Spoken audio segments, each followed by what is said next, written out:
Okay, so back to work on the layout here. I have this,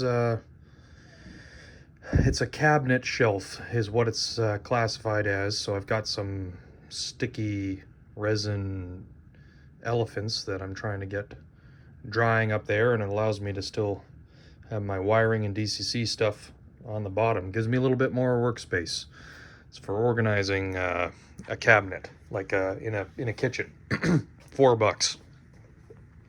Uh, I had to take a little pause on here because I was working on this section. So I don't know if you can tell, but I put in the first two of the threaded rod installations. So I've got a bolt here, a bolt underneath, and then a bolt underneath the bottom table. And I had the laser level out, and I actually got this leveled better than when I had the wood pieces on instead.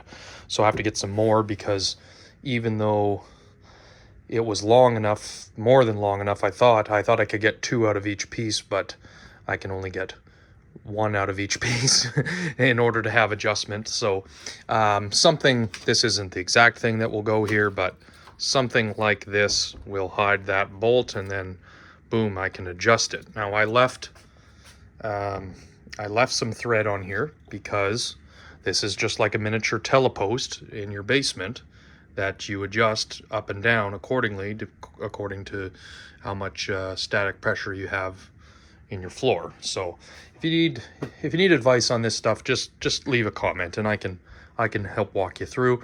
BNSF 6951 suggested this, but I actually had suggested it earlier, and so between him and pushing me and me pushing me, I'm really glad I went this way, because the difference, let's get one of these boards. Here's the garbage can. The difference for seeing your layout is much better. Oh, what are you doing down here? So I've got these on the front, if that makes sense, and then the layout is bolted into the studs. The benchwork is bolted, and these tables, other than when I put this on, are not actually attached, other than when they need to be. Now, here's a situation where I countersunk a screw, because the thing is these tables are square, but the drywall is not exactly square in the room, the 15 by 20 room. So this thing wanted to ride up all the time, and now I've got this flush the way that I like it. So I put two screws because, you know, maybe this bench work here has got a wow in it or something, but I'm kind of cranking it down. And the thing is, I can do adjustments. So you can see this one is tapped right down. This one is actually got thread coming through it. Okay, so over here, I tried something different to give the same kind of open concept. I took out, there was two boards here, and this bench here was actually cranked up, oh goodness, probably 4 inches, and that's to do with the static pressure, where there's water underneath the ground and freezing in the winter. So essentially, this needed to come down. I adjusted this. This isn't going to be here much longer. There'll be some threaded rod going in, but I adjusted this down, probably at least 3 inches. That's how much that this top level was, what it was like, so like going up this way. So now I just have this one freestanding leg, other than it being bolted on the back, but I reused temporarily one of these legs and to kind of try that out, and it's pretty decent. So there is a little bit of movement. If I put another leg here, that would fix that. But I'm happy with this at the moment, because I can see my whole scene instead of having a bunch of boards in front of it. These wood boards on the front were only meant to be a temporary measure. Okay, so the next thing, I'm in the process right now of drilling holes and running these extension cords, These are about 5 feet.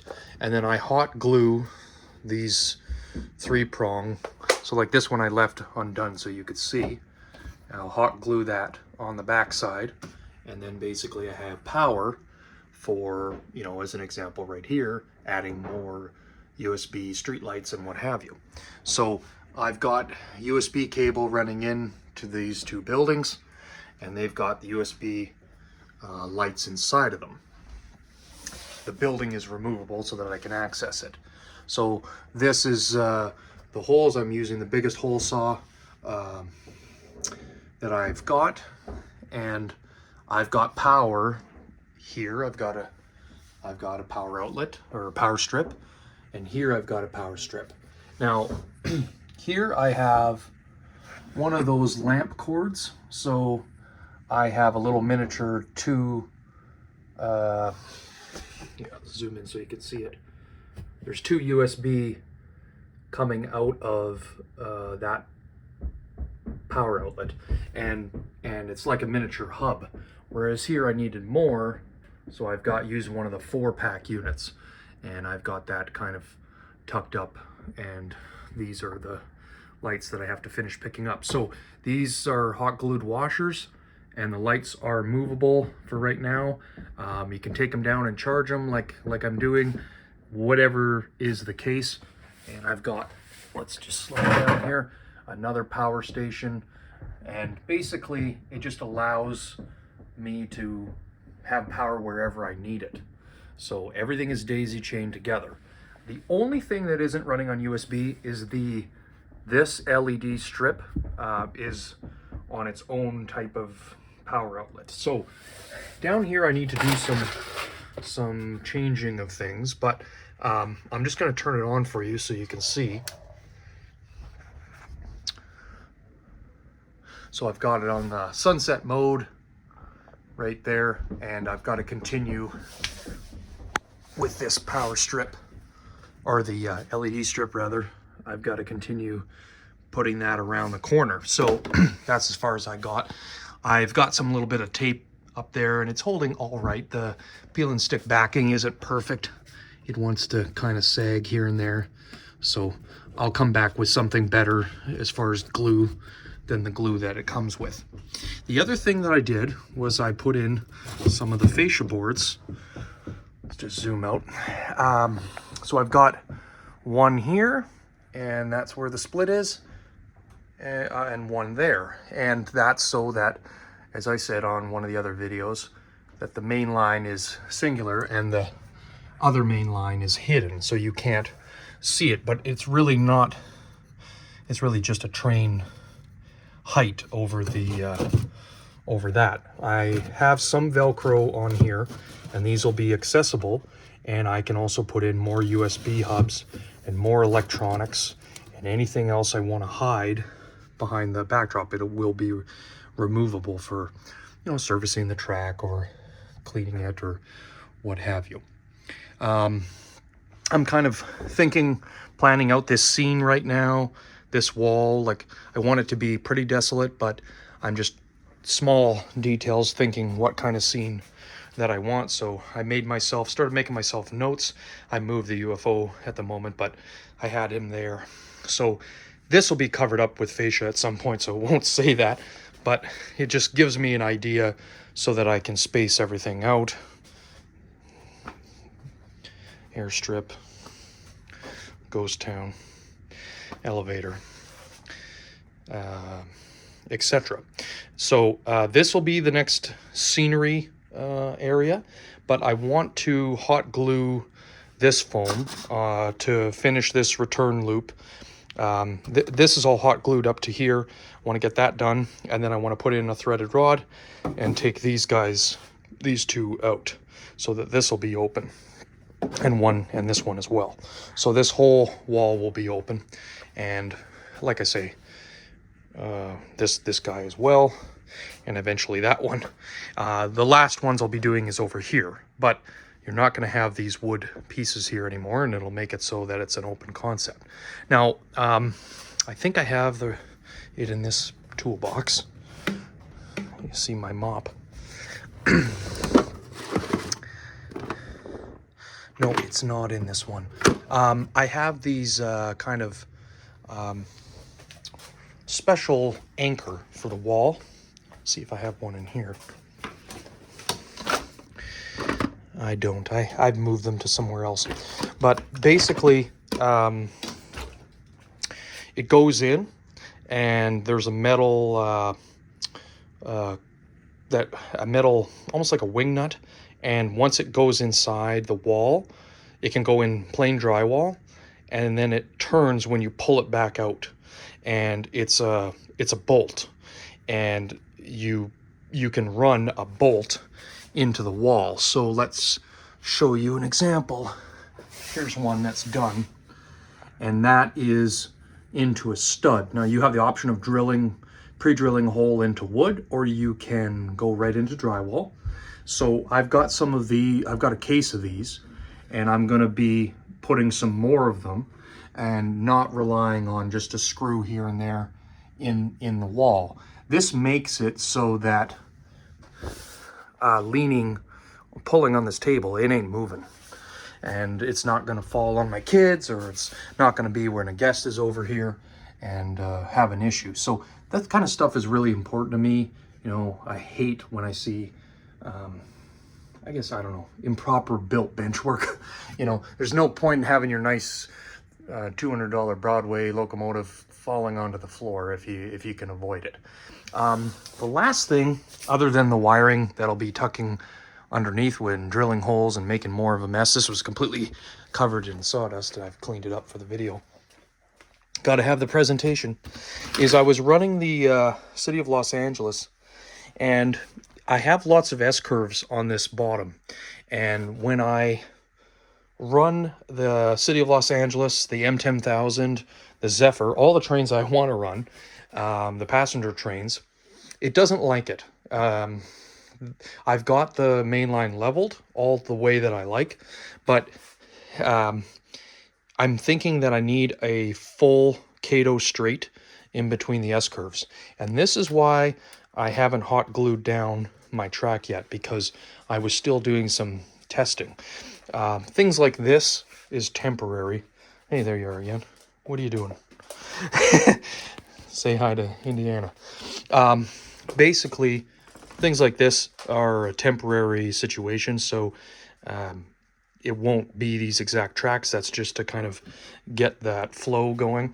But here's another example, and we can come back and do better than what you're looking at here. But what's happening is on the M10000 is it's coming out of these curves that are banked. They're super elevated is the right term, and it comes through, and it's going one way, and then it's going the other way, and then it wants to derail on a car that's long. When I run this train, it'll probably derail now because I said it, but let's plug it in and see.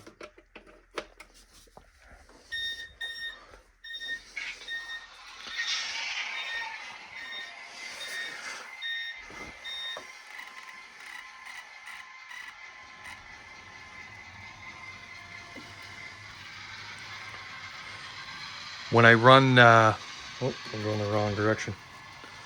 He was fueling up. When I run the short 40-foot cars, no problems. If I have breaks where I have some of the passenger cars and shorter cars, it's no problem. But when you put a bunch of long cars together, and I mean a Kato passenger train on Kato track, no problem. And there's also no problem on the top because there's no super elevated curves on the top. So the problem that I've determined from watching it for hours is that there's no issue with the short cars, but there's an issue with the long cars.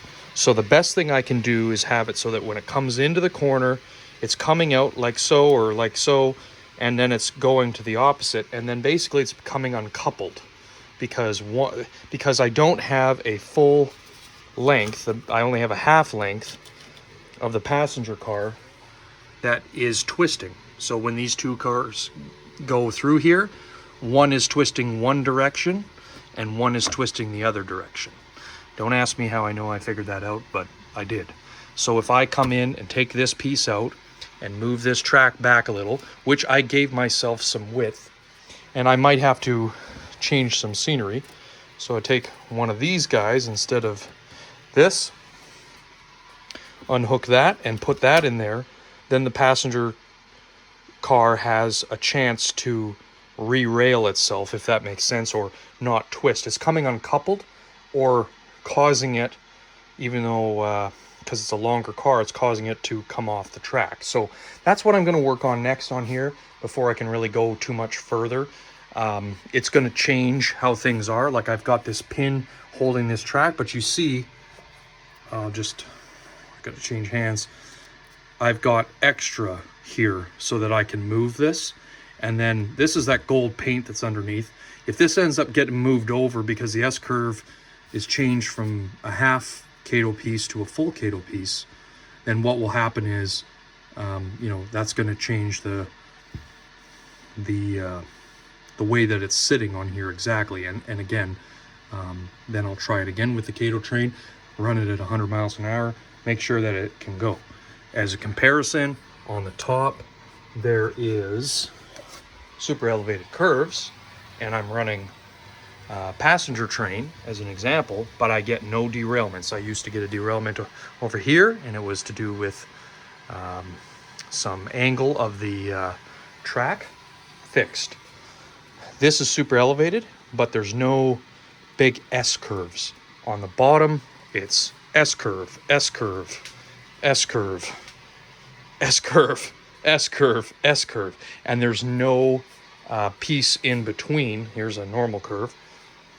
There's no full length Kato piece in between, so I have to add those in. This guy's stuck. Let's just re-rail him. There we go.